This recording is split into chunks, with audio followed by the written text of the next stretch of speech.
Hello students, welcome back to my channel Shipra classes. I hope आप सब अच्छे होंगे। आज जो हम पढ़ने वाले हैं वो है उत्तराखंड टेट 2024 का जो एग्ज़ाम है उसके बारे में। और इसमें हम क्या करेंगे, इसमें हम आज पेपर 2 डिस्कस करेंगे सीडीपी का, जो 2021 में आया हुए क्वेश्चंस हैं, जिससे पेपर 2 के स्टूडेंट्स को भी क्लियर हो पाएगा कि एग्जैक्टली किस तरीके के क्वेश्चंस एग्जाम में पूछे जाते हैं। अभी जो मैंने आपके साथ डिस्कस किया है, मैंने सीडीपी की एक प्लेलिस्ट भी अपने चैनल पर क्रिएट कर दी है। आप जब उस प्लेलिस्ट को देखेंगे तो आपको 3 साल के क्वेश्चन पेपर मिलेंगे सीडीपी के।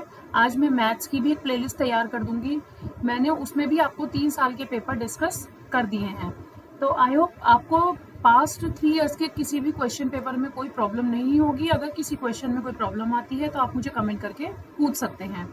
आज जो हम स्टार्ट करने वाले हैं वो पेपर 2 स्टार्ट करने वाले हैं, क्योंकि कुछ स्टूडेंट्स को क्वेरीज आ रही थी कि उन्हें क्वेश्चन पेपर 2 में प्रॉब्लम है थोड़ा बहुत।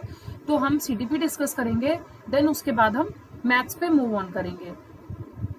तो चलिए स्टार्ट करते हैं हम अपना आज का क्वेश्चन पेपर यूटेट 2024 जो हम तैयार कर रहे हैं। प्रीवियस ईयर क्वेश्चन 2021 के क्वेश्चंस हम डिस्कस करेंगे, paper 2 CDP.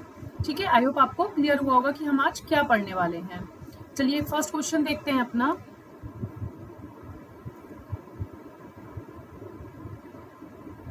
Question number first, which part, मैं क्वेश्चन आप लोगों के सामने पढ़ रही हूँ, थोड़ा सा वर्जन इसका छोटा है, मैं पढ़ रही हूँ, पढ़ के आपको समझ में आएगा। Which part of the brain performs all cognitive, emotional and motor activities? आपसे पूछा जा रहा है जो मस्तिष्क का एक पार्ट है, एक तो होता है fourth brain. Fourth brain means ये फ्रंट ब्रेन की बात कर रहे हैं यहाँ पे, ये फ्रंट सामने का जो आपका ब्रेन होता है उसकी बात कर रहे हैं। मिडिल ब्रेन या हिंड ब्रेन मीन्स कि आगे का भाग, बीच का भाग या फिर पीछे का भाग, इनमें से कौन सा मस्तिष्क का भाग है जो कि संज्ञानात्मक, संवेगात्मक और प्रेरक क्रियाकलापों को संपादित करता है। तो इसका आंसर जो है वो है फ्रंट ब्रेन। इसका आंसर है front brain. Question number second, an increase in the size of the body parts or of the organism as a whole is called.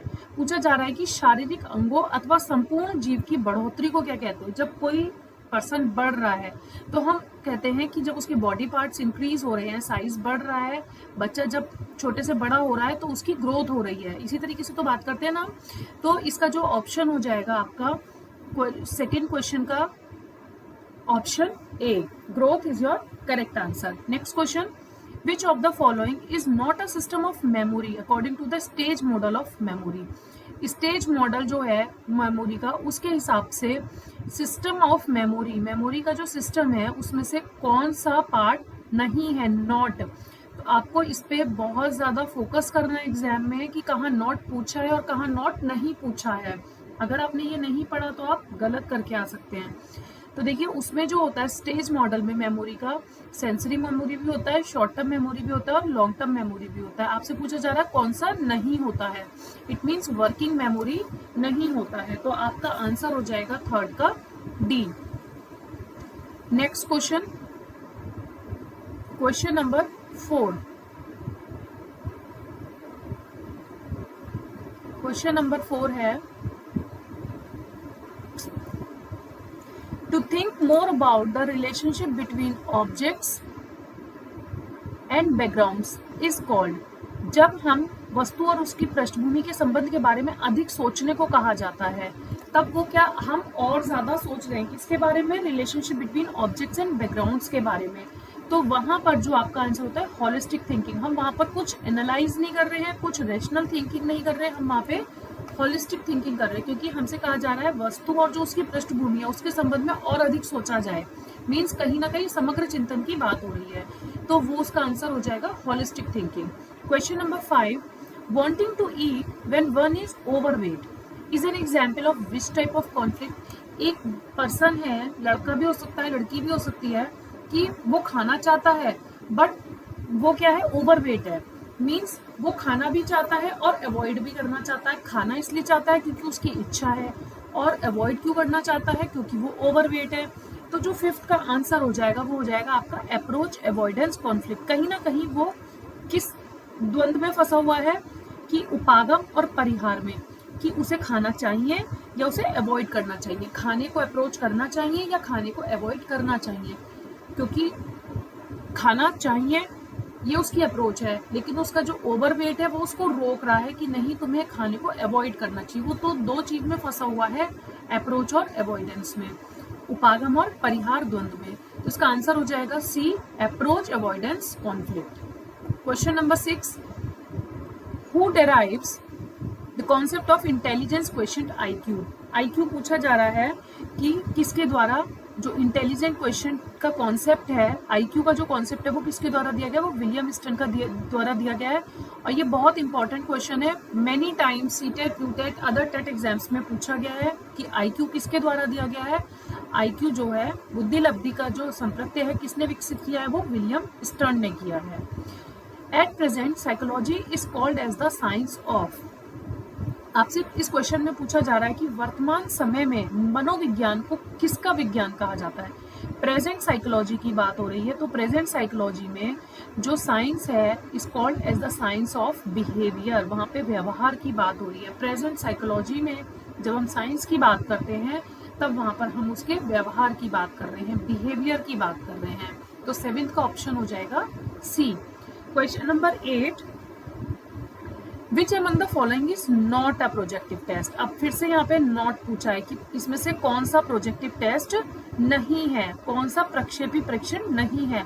तो देखिए रॉडसेक भी है, इंक बोर्ड टेस्ट, टेट भी है, थीमेटिक एप्रिसिएशन टेस्ट, और draw a man test भी एक projective test है। But MMPI is not a projective test.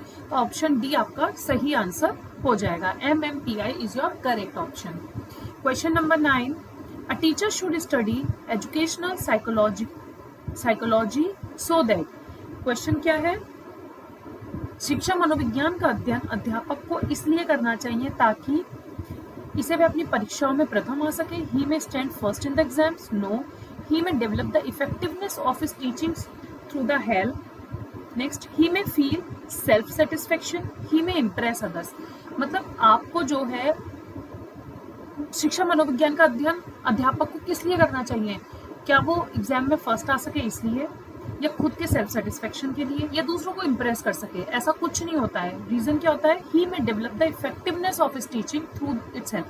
Psychology की हेल्प से वो अपने टीचिंग को इफेक्टिव कर सके, इसलिए टीचर को स्टडी करना चाहिए एजुकेशनल साइकोलॉजी, जिसके थ्रू हम बच्चों की साइकोलॉजी को जान पाते हैं, बच्चों को समझ पाते हैं।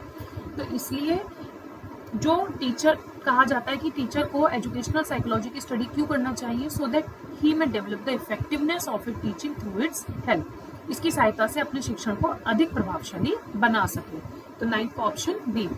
10th question, a child is getting spoiled in bad company, what would you be your duty as a teacher. अगर कोई बच्चा गलत संगत में पड़ गया तो आपकी वहां पे ड्यूटी क्या होगी। क्या उसके माता पिता से मिलेंगे, उसकी उपेक्षा करेंगे, उसे विश्वास में लेकर समझाएंगे, या उसे बुलाकर डांटेंगे।